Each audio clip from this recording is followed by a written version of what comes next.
देखिए, हमारी एक्सरसाइज चल रही है पार्टी के अंदर।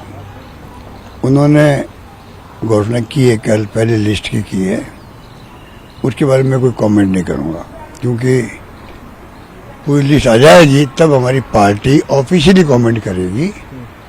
अभी करना उचित नहीं है, मेरा मानना है। हमारी पार्टी में तैयारी चल रही है, अच्छी तैयारी चल रही है। जितनी आपको पर्सन बना हुआ है उससे कई गुना ज़्यादा अच्छी तैयारी चल रही है, इंडिया गठबंधन की भी और कांग्रेस पार्टी की भी। और मैं उम्मीद करता हूं कि इस बार जनता समझ जाएगी कि जो एक सीमा होती है, अति हो गई, अति मतलब मोदी जी के बोल और मोदी जी की पार्टी का घमंड और अहम, ये भी अति हो गया है। आप देख रहे हो जिस प्रकार से वो दौरे करते हैं, पानी के अंदर, पानी के बाहर, आकाश के अंदर, ये भी एक सीमा होती है। मैं जब था गुजरात के अंदर प्रभारी, तब भी ये पानी के अंदर जहाज उतार दिया।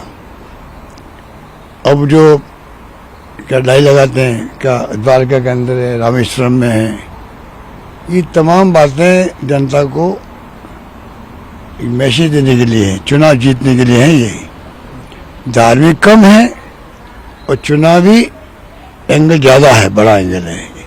इसको इस रूप में लेना चाहिए। और देश समझ भी रहा है कि हद हो गई है। और जिस रूप में कैंपेन करते रहते 5 साल तक, ये तो दूसरा काम है ही नहीं कि इनके पास में देश चलाने के लिए। देश किसके भरोसे चल रहा पता ही नहीं। मंत्रियों को तो वहाँ पे आप रास्ता में देख लीजिए, अब क्या हुआ। सब मंत्रियों के पीएस भी नहीं लगा पाते हैं। चीफ सेक्रेटरी चला रहा सरकार वहाँ पर, डिफेक्टो सीएम तो वो बन गए हैं। ये मैं नहीं कह रहा हूँ, पूरा प्रदेश कह रहा है। तो कहने का मतलब ये जो धीरे धीरे कब्जा कर रहे हैं राज्यों पर, संविधान में जो शपथ लेता है मुख्यमंत्री या मंत्री, तो संविधान के अंतर्गत क्या लिखा, उसके अकॉर्डिंग टू काम करना उनका धर्म बनता है पब्लिक इंटरेस्ट के अंदर। ये रिमोट से चलाना चाहते हैं। छत्तीसगढ़, मध्य प्रदेश, राजस्थान, पर्चियों से मुख्यमंत्री बना लिए, ठीक है।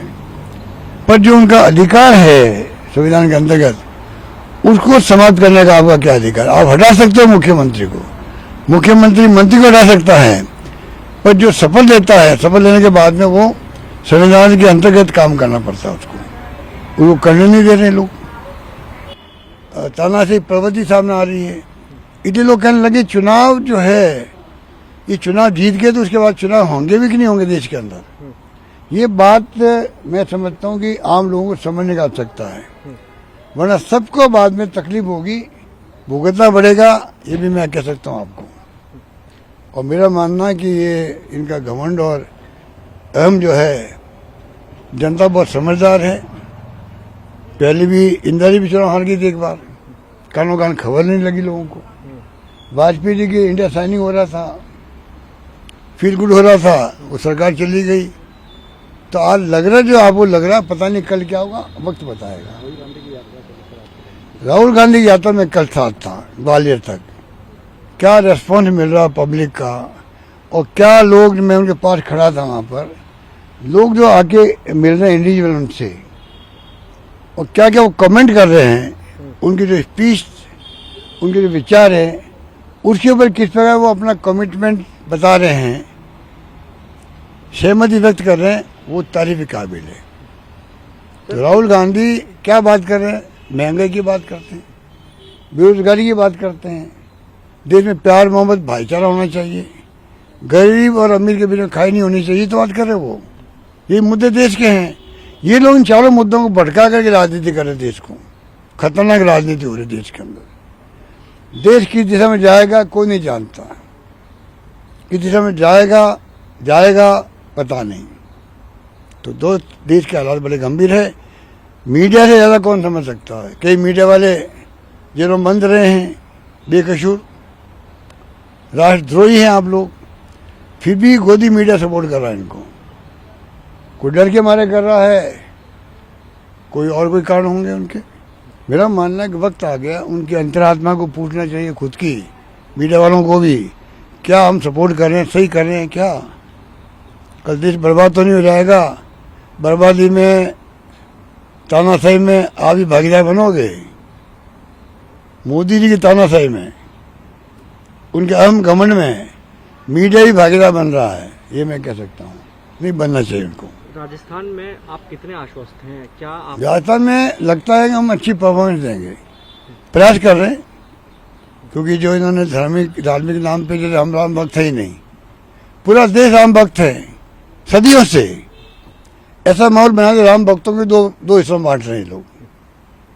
राम भक्तों को भी दो हिस्सों में बांटना, हिंदुओं को दो हिस्सों में बांटना उचित है क्या? आप पहले हिंदू मुस्लिम की बात करते थे, अब तो आपने राम भक्तों को भी हिंदुओं को भी दो हिस्सों में बांट दिया। जो आपकी पार्टी में वो राम भक्त है, आपकी पार्टी में नहीं है वो राम भक्त नहीं है। सर्टिफिकेट आप दे रहे हो, ये कहाँ की समझदारी है? आप हो तो कौन हो करने वाले कि तुम राम भक्त हो नहीं हो? किसने लाइसेंस दिया आपको? किसने लाइसेंस दिया आपको? आप कहोगे तुम राम भक्त नहीं हो। हर घर में, हर गांव में मंदिर बने हुए हैं, हनुमान जी के बने हैं, राम के बने हैं, शिव जी के बने हुए हैं, सब राम भक्त रखते हैं, आस्था रखते हैं भगवान के अंदर। सर इंडिया अलायंस में, क्योंकि आप वरिष्ठ मेंबर हैं सर, कहाँ तक बात पहुंची? इंडिया अलायंस में कब तक हो जाएगा? लगभग सभी जगह पर या तो गठबंधन हो गया है या प्रोसेस के अंदर है। इंटरनल सहमति बन चुकी है, चाहे महाराष्ट्र हो, चाहे डीएमके हो, वहाँ पे तमिलनाडु में हो, चाहे बिहार हो, सब जगह सहमति बनी हुई है। और दिल्ली और यूपी में तो डिक्लेयर भी हो गया है। करीब करीब मैं समझता हूँ हमारा काम आखिरी चरण के अंदर है। बंगाल में क्या स्थिति है सर, ममता के साथ? बंगाल में तो स्थिति तो सबके सामने है, और बाकी तो विपक्ष जो बचा है और मालूम पड़ जाएगा। बातचीत जारी है अभी वहाँ? बातचीत का मैं नहीं कह सकता कि मैं आज आई हूँ, तो हमारे साथी लोग बातचीत कर रहे हैं। यूपी में सर ये खबर आ रही है, अब आप उसको पुष्टि दे सकते हैं सर, कि मायावती के साथ बातचीत आगे बढ़ रही है या नहीं बढ़ रही है?